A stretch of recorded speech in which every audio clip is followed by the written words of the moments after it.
Hello and good day everyone. We are Group 5 and we'll be presenting the case study 26 of the TV antenna ethics story. Before we start, I would like to introduce my fellow group mates who made this PowerPoint possible.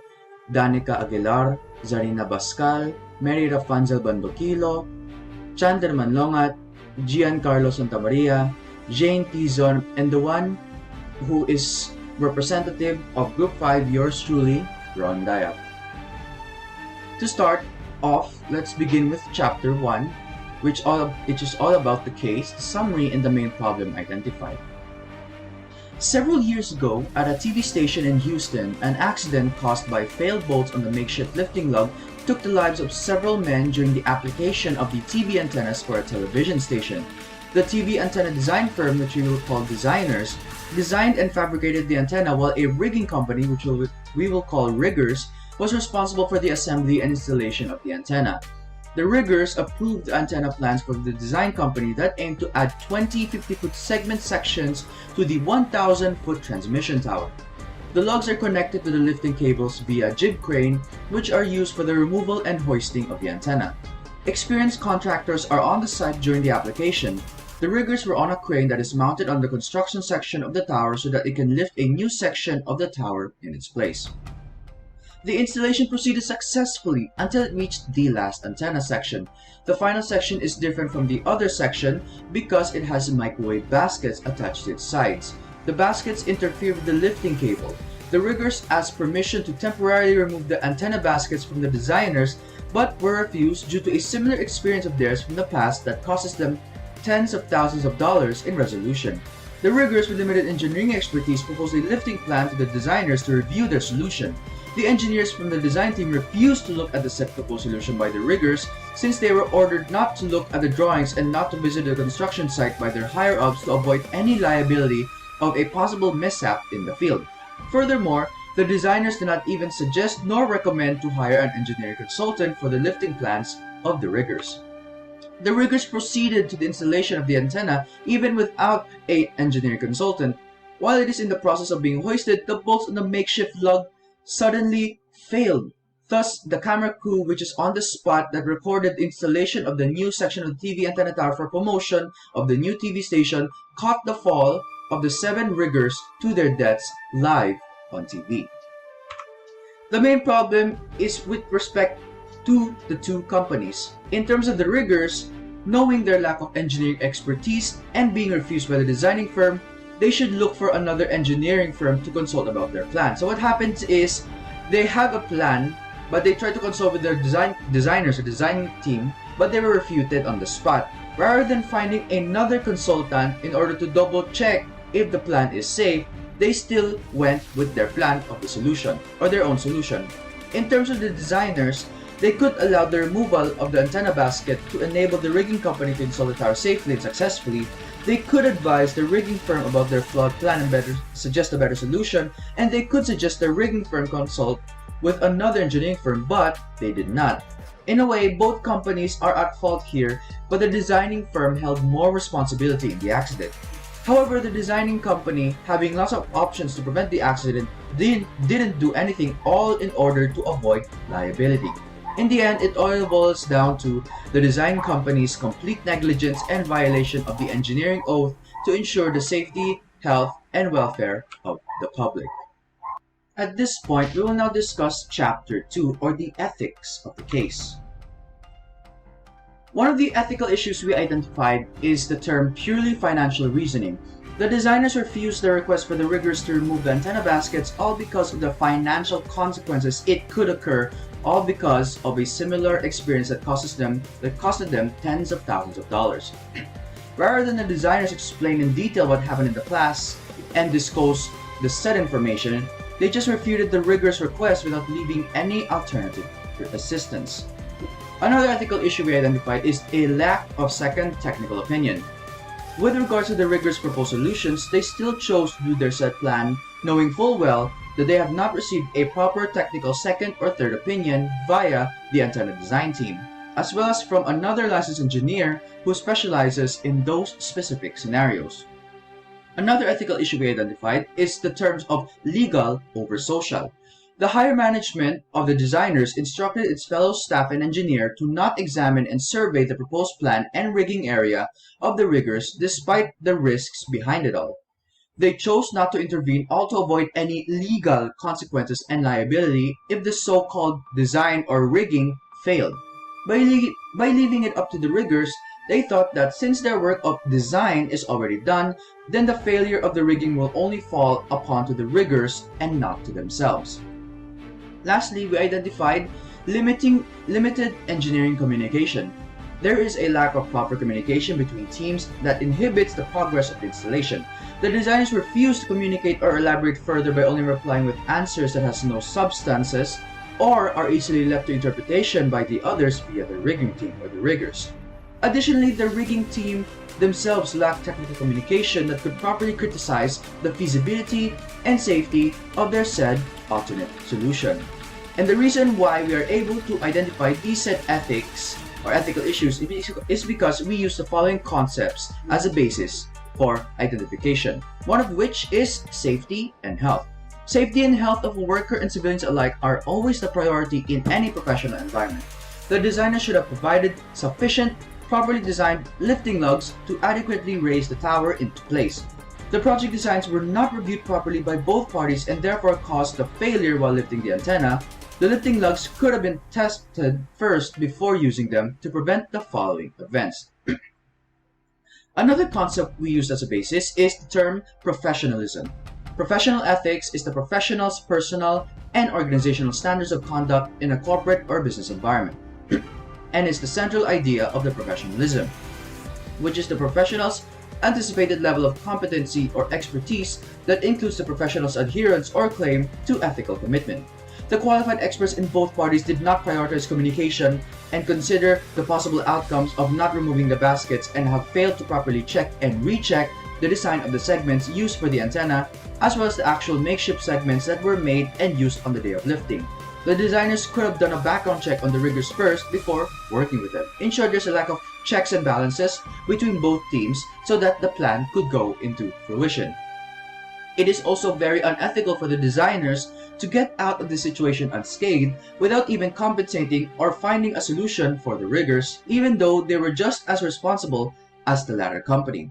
Because if engineering is involved, it is the obligation of engineers to safeguard and ensure the safety for the public and their fellow workers, and to get the job done on time. It is also important to mention that the riggers did not actually have actual engineers in their company. If both companies didn't want to execute the project design offered or could not agree and test the project design, they should have recommended or authorized another engineering company to make the necessary changes or revisions to complete the job safely and on schedule. Another basis we use is in terms of autonomy and preventive ethics. The autonomy of a profession is when the public allows well-established professional organizations to have a key role in defining admissions criteria, creating codes of ethics, informing standards of conduct, and representing the profession before the masses and government. The Code of Ethics in Engineering, or rules in the form of prohibitions or words that should be interpreted as prohibitions, served as basis for identifying the errors, and in this case, multiple codes were violated. Safety, communication, and the correct and necessary decisions were not made by the professionals during the process of refining this project. In relation to this, the Code of Ethics are usually formed from preventive ethics, and as the name of the term suggests, it's referred to as the ethical preventive measures that outline efforts carried out on behalf of institutions by an individual or group to identify, prioritize, and remedy systemic ethics quality deficiencies. Had the designers agreed to remount the baskets after the portion at the top of the tower was in place or had reviewed the riggers as well as the project designs, the following consequences would not have occurred, and both companies neglected their jobs and could have communicated better and prioritized the safety of everybody, even if it means damaging a few antenna baskets. The designs should have been tested as well before using them. In short, there was a so-called hidden agenda in the plan of the engineering and while in the execution of the engineering plan, and there should not be any hidden agenda in order for the project to be in full fruition and full safety for all who does its project. Another basis is consequentialism. The concept of consequentialism was also used as a basis of identifying the errors used in this paper. It is an ethical theory that claims that the outcome of an activity determines whether the action is good or bad. A good action is one that benefits more people than it harms. A bad action is one that harms more people than it helps. By using this concept, the decisions made by both parties in this case were concluded to be errors, because their actions have done more harm than good, as they have failed to meet the standards expected of them as professionals and carelessly violated multiple codes of ethics that consequently caused the deaths of many workers. And we also discussed the tools that helps us use to analyze these ethical issues. One of the tools we used is factual issues and conceptual issues. It was found that the riggers were completely misguided and neglected by other individuals that were part of this project. For example, the designers refusing to temporarily remove their antenna baskets because they did not want to pay for the expenses due to their similar experience in the past. The engineers of the design company are fully responsible for these riggers, as they have the expertise required for this project. However, they chose to guide the riggers to their deaths by not looking into their proposed plans or solutions, instead of guiding them to a safe and successful project. To conclude our analysis of the TV antenna story, we have Chapter 3 of the case study report, one of which is our chosen courses of action. Courses of action number 1 is the management of the design firm should have practiced professional obligations and responsibility at all costs, encompassing the welfare of any person or public involved. Meaning, rather than thinking of the legal implications that the accident or possible accidents may occur, always have in mind that the lives of the engineers comes first and foremost before any legal requirement. The safety and responsibility of not only the project but also the lives of the workers is also at stake in every implication or application of any engineering project.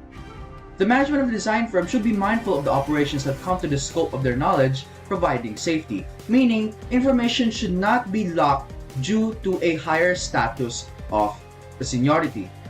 Every engineer involved in the project should be given the necessary information needed, or all the information needed, so that numerous input and output would occur, so that the plan would be further solidified by the different ideas contributed to the different engineers, regardless of the position and their contribution towards the project. Another causes of action is a good communication between the riggers and the management of the design firm should be implemented in the work field so everyone could criticize the feasibility and safety of the alternative solution. If course action number 2 represents internal intercommunication, then course action number 3 represents intracommunication, meaning that information should be shared between teams. It's not only that you're only in the design firm and your only job is your only instance of contribution to the team is in terms of design. As an engineer, you should be able to be familiar with every scope of the project, every inch, not only what you're assigned to, so that you'll be able to give your own input as to, again, further solidify the project implementation. With 3 suggested courses of action, we chosen the very most important courses of action by the group, which is course action number 1.